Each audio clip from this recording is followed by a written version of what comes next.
কি খবর তোমাদের? আমি আশা করছি তোমরা সকালে অনেক বেশি পরিমাণে ভালো আছো। তো এই ভিডিওটার মধ্যে আমাকে একজন আপু কমেন্ট করে বলেছিল যে টপ 10 স্ট্রংগেস্ট গেঞ্জুৎসু নিয়ে একটা ভিডিও বানাতে। বাই দ্য ওয়ে মোটামুটি 1 মাস হয়ে গিয়েছে কমেন্টে পেয়েছি, ইভেন কি ভিডিওটা আপলোড করেছিলাম। তো আমি সো সরি এটার জন্য। আসলে এই টপিকটা অনেক বেশি পরিমাণে আনকমন, আর এটাকে খুঁজতে বা এটা সম্পর্কে ডিটেলস বের করতে আমার অনেক বেশি পরিমাণে টাইম লস হয়েছে। এর জন্য যে 1 মাস লেগে যাবে এটা আমি বুঝতে পারিনি। তো আজকে ফাইনালি আমি এই টপিকের উপর তোমাদের জন্য ভিডিও বানাচ্ছি। আর এই বিষয়ে রিসার্চিং করতে গিয়ে আমার কিন্তু অনেক বেশি পরিমাণে স্ট্রাগল করতে হয়েছে। তো অবশ্যই তোমরা এখানে তোমাদের মতামত অবশ্যই জানিও যে আমার র্যাঙ্কিংটা তোমাদের কাছে কিরকম লেগেছে বা আমার র্যাঙ্কিংটা একদম ঠিকঠাক আছে কিনা। তো আই হোপ তোমরা ভিডিওটাকে অনেক বেশি পরিমাণে এনজয় করতে পারবে। অ্যান্ড যদি চ্যানেলে নতুন হয়ে থাকো চ্যানেলকে সাবস্ক্রাইব করে দিয়ে পাশে থাকো বেল নোটিফিকেশন বাজিয়ে দাও। চলো ভিডিওটাকে শুরু করা যাক। Let's begin.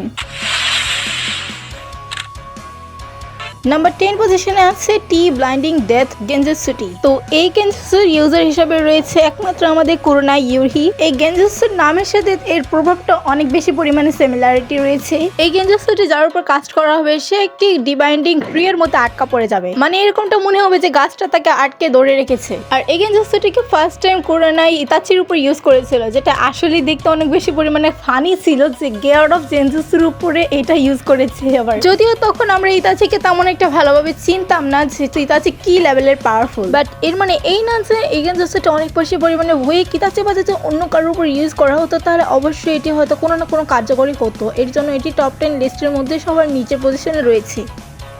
নাম্বার 9 পজিশনে আমি রেখেছি ব্রেন্ডিং অফ ডার্কনেস। এই গেঞ্জুৎসু ইউজার হিসাবে একমাত্র আমাদের রয়েছে হাশিরামা সেনজু। অ্যান্ড অ্যাকর্ডিং টু গুগল, হাশিরামা বাদেও তাদের সময়কালে অনেকেই এমন ছিল যারা কিনা এই গেঞ্জুৎসুটিকে ইউজ করতে পারত। হাশিরামা এই গেঞ্জুৎসুটিকে ফার্স্ট টাইম তখন অ্যাপিয়ার করেছিল যখন ওরোচিমারু সেরাবিরামা এবং হাশিরামাকে আবার রিগার্নেশনের মাধ্যমে ফিরিয়ে নিয়ে আসে হিরোজু সারুতোবির বিপক্ষে। আর এখানেই ফার্স্ট টাইম আমাদেরকে এই গেঞ্জুৎসুটিকে দেখানো হয়েছিল। আর যদি বলি এই গেঞ্জুৎসুটি কিভাবে কাজ করে, তো এই গেঞ্জুৎসু অ্যাকচুয়ালিতে যার উপর কাস্ট করা হবে সে অ্যাকচুয়ালিতে ব্লাইন্ড হয়ে যাবে, মানে সাময়িক সময়ের জন্য বা কিছুক্ষণের জন্য, যতক্ষণ আর কি গেঞ্জুৎসুটা কন্টিনিউ চলতে থাকবে ততক্ষণের জন্য সেই চোখে কিছুই দেখতে পাবে না, সবকিছু অন্ধকার হয়ে যাবে তার কাছে। যদিও হিরোজু সারুতোবি এই গেঞ্জুৎসুটিকে সারপাস করতে পারে, কিন্তু অন্য কোনো শিনোবি বা নর্মাল কোনো শিনোবি এইটাকে সারপাস করা প্রায় ইম্পসিবল। বাট একজন পাওয়ারফুল শিনোবির ক্ষেত্রে এটি আসলে অনেক বেশি পরিমাণে উইক একটা গেঞ্জুৎসু, এর জন্য এটা এত নিচে আছে।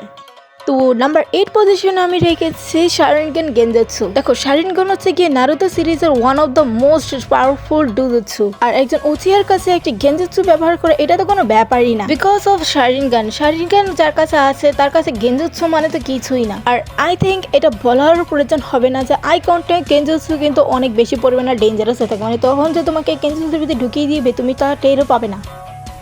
তো আমি নাম্বার 7 পজিশনে রেখেছি demonic illusion tout confirmation chat. এই গেঞ্জুৎসুটি মূলত ছিল যে রায়ের, কিন্তু এটিকে যদি প্রপারলি খেয়াল করে দেখা যায় তাহলে এটিকে কাস্ট করে হচ্ছে যে ফুকাসাকু এবং সীমা। মূলত এই গেঞ্জুৎসুটিকে কাস্ট করার জন্য একটি গান গাইতে হয় এবং সেই গানের সুর যদি কেউ শুনতে পায় তাহলে সে সোজা আর কি প্যারালাইজ হয়ে যাবে। আর বলতে গেলে এই গেঞ্জুৎসু থেকে মোটামুটি বের হওয়াটা অনেক বেশি পরিমাণে টাফ। আর যে ব্যক্তিটা একবার এই গেঞ্জুৎসুর মধ্যে চলে যাবে তাকে কখনোই আর কি বের করা যাবে না ততক্ষণ পর্যন্ত যতক্ষণ না টোন শট দিয়ে তার বুকের ভিতরে আঘাত না করা হচ্ছে, মানে সোজা হিসাবে সে একেবারে মরেই ছাড়বে। আর এই গেঞ্জুৎসুটিকে কাস্ট করা এত সোজা বিষয় না, যার কারণে এটি একটু বেশি পরিমাণে আন্ডাররেটেড রয়েছে। তাছাড়াও এটি এই লিস্টের ভিতরে একটু নিচেই রয়েছে।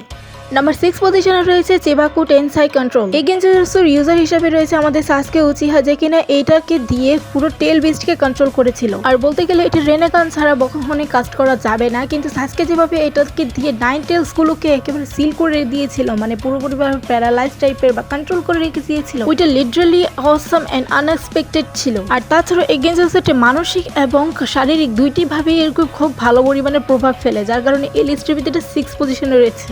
নাম্বার 5 ইজানাগে। এটা কি ধরনের খতরনাক একটি গেঞ্জুৎসু, এটা আমরা জানজো ভার্সেস সাসকের ফাইটের মধ্যে দেখেছি। আপনাকে ইউজ করার জন্য একটি নর্মাল শারিনগানের প্রয়োজন, কিন্তু সেটা পারফেক্ট শারিনগান হতে হবে। আর একজন নন উচিহা যদি এই ইজানাগেটা ইউজ করতে চায় তখন কিন্তু তাকে অবশ্যই শারিনগানের পাশাপাশি হাশিরামা অথবা সেনজু ক্ল্যানের সেল থাকা লাগবে, যেরকমটা আমাদের ডানজোর কাছে ছিল। ইজানাগে গেঞ্জুৎসুটা কিছুটা এরকম ভাবে কাজ করেছে সে রিয়ালিটিকে চেঞ্জ করে দিতে পারে। বিষয়টা তোমরা আর একটু ভালো করে বুঝতে পারবে যদি তোমরা ডানজো ভার্সেস সাসকের ফাইটটা দেখে থাকো দেখো বা যদি এখন কি আবারও দেখো। অ্যান্ড ইজানাকে ইউজ করার ফলে তোমার একটা শারিনগেন পুরোপুরিভাবে নষ্ট হয়ে যাবে। শারিনগেন বলতে সে পুরো চোখই তোমার নষ্ট হয়ে যাবে, তুমি তোমার একটা চোখকেই হারিয়ে ফেলবে। বাট অ্যাকচুয়ালিতে কিন্তু এই গেঞ্জুৎসুটা অনেক বেশি পরিমাণে পাওয়ারফুল। উচিয়া ক্ল্যানের বেশিরভাগ মেম্বারই কিন্তু এই ধরনের গেঞ্জুৎসু ইউজ করে কিন্তু অনেক মানুষদেরই হত্যা করেছে, সেটা অ্যানিমেতেই বলা হয়েছে।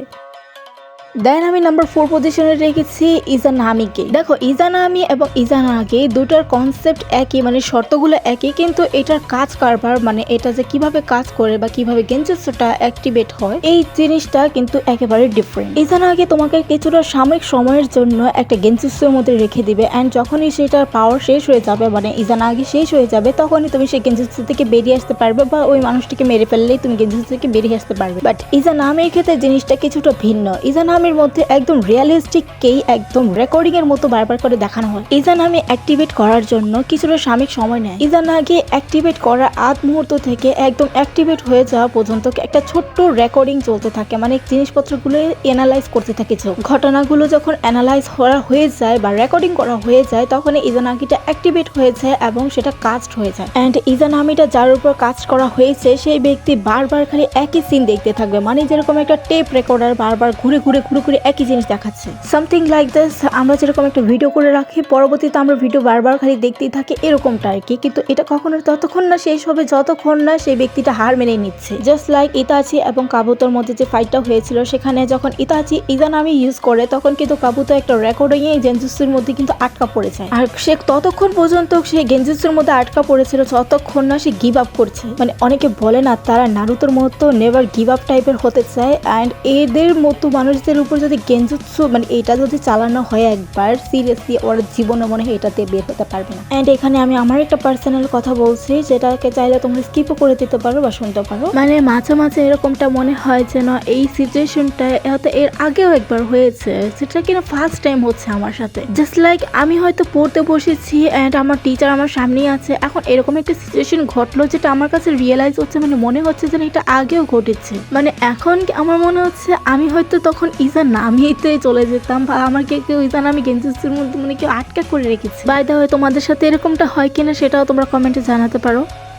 নাম্বার 3 সুকুয়োমি। হ্যাঁ, এটা ওই গেঞ্জুৎসু যেটাকে ইতাচি ক্রিয়েট করেছে। অনেকেই আছে যারা কিনা এই সুকুয়োমিটাকে সেকেন্ড পজিশনে রাখে, বাট আমি এটাকে থার্ড পজিশনে রাখছি। এটার একটা কারণ আছে। দেখো ইতাচি যে গেঞ্জুৎসুটাকে ক্রিয়েট করেছে এটা অ্যাকচুয়ালি তো একটা মানুষকে সাময়িক সময়ের জন্য একটা ডিফারেন্ট টাইম লাইনের মধ্যে আটকে রেখে। ডিফারেন্ট টাইম লাইন বলতে তোমাদের নিশ্চয় মনে আছে ইতাচি একবার কাকাশিকেও তার সুকুয়োমির গেঞ্জুৎসুর মধ্যে ঢুকিয়ে দিয়েছিল, তখন কিন্তু কাকাশির অবস্থা হালুয়া টাইট করে দিয়েছে। মানে যেখানে বাস্তবে এখানে মাত্র কয়েক সেকেন্ড বা মিনিট গিয়েছে সেখানে কাকাশির কাছে মনে হচ্ছে যে কয়েক বছর কয়েক মাস চলে গিয়েছে। আর ভাই সিরিয়াসলি গেঞ্জুৎসুর ভিতরে নিয়ে আসার পর যে লেভেলের টর্চার ইতাচি করে ভাই কেউ মানে বাঁচতেও পারবে না এরকম একটা অবস্থা। যদি সোনারে ওই সময় না থাকতো তাহলে কাকাশি নিশ্চিত নির্ঘাত চলে যেত ওই সময়। অ্যান্ড এটাকে থার্ড পজিশনে রাখার বিশেষ কারণটা হচ্ছে গিয়ে এটা জাস্ট কিছু সাময়িক সময়ের জন্য থাকে, প্লাস এটা চাকরার উপর নির্ভর করে যে কার কাছে কত পরিমাণে চাকরা রয়েছে সেটার উপর ভিত্তি করে এটা টাইম লাইন চলতে থাকে। মানে বারবার এই গেঞ্জুৎসুটিকে ইউজ করার ফলে ইউজারের অবস্থায় হালুয়া টাইট হয়ে যেতে পারে।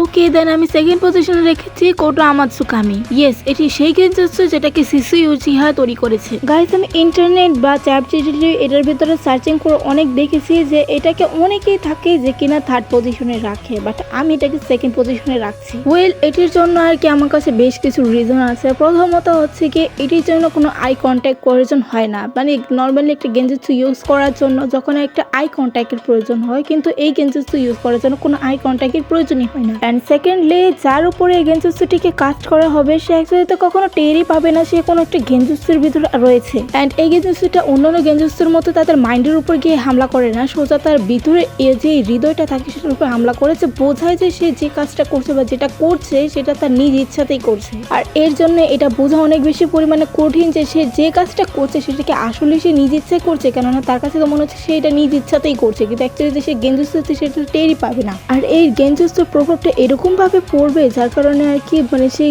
ব্যক্তিটার আচরণের ভিতরে অনেক পরিবর্তন চলে আসবে, মানে সে নিচে থেকে পরিবর্তন হয়ে যেতে পারে। আর তৃতীয় যে বিষয়টা হচ্ছে গিয়ে সেটা হলো কি এটা অন্যান্য গেঞ্জুসুর মতো কিছু সময়ের জন্য থাকে না, বরং এটা বেশ কিছু লং টাইমের জন্য সেখানে স্থায়ী থাকে। অ্যানিমের মধ্যে যদি একবার শিশু এই গেঞ্জুসুটাকে উচিয়া ক্লানের উপর যদি ইউজ করতে পারতো তাহলে পুরো উচিয়া ম্যাসাকার কখনোই হতো না, কিন্তু এরকমটা কখনোই হতে পারেনি। সেটার মূল কারণটা হচ্ছে কি এই ডানজো শালা। অ্যান্ড ফাইনালি নাম্বার 1 পজিশনে রয়েছে ইনফিনিটি সুকিয়োমি। ইয়েস, ভিডিও শুরুতেই হয়তো তোমরা এই জিনিসটা গেস করে নিয়েছিলে। ইনফিনিটি সুকিয়োমি যেখানে তুমি একবার ঢুকে গেলে তোমাকে স্বপ্ন জগৎ থেকে কেউ বের করতে পারবে না। অ্যান্ড এটা নিয়ে আমার বিস্তারিত কিছু বলার নেই, কারণ তোমরা যারা 4th গেট নিনজা ওয়ার্ড দেখেছো তারা অন্তত এটা সম্পর্কে খুব ভালো করে জানো।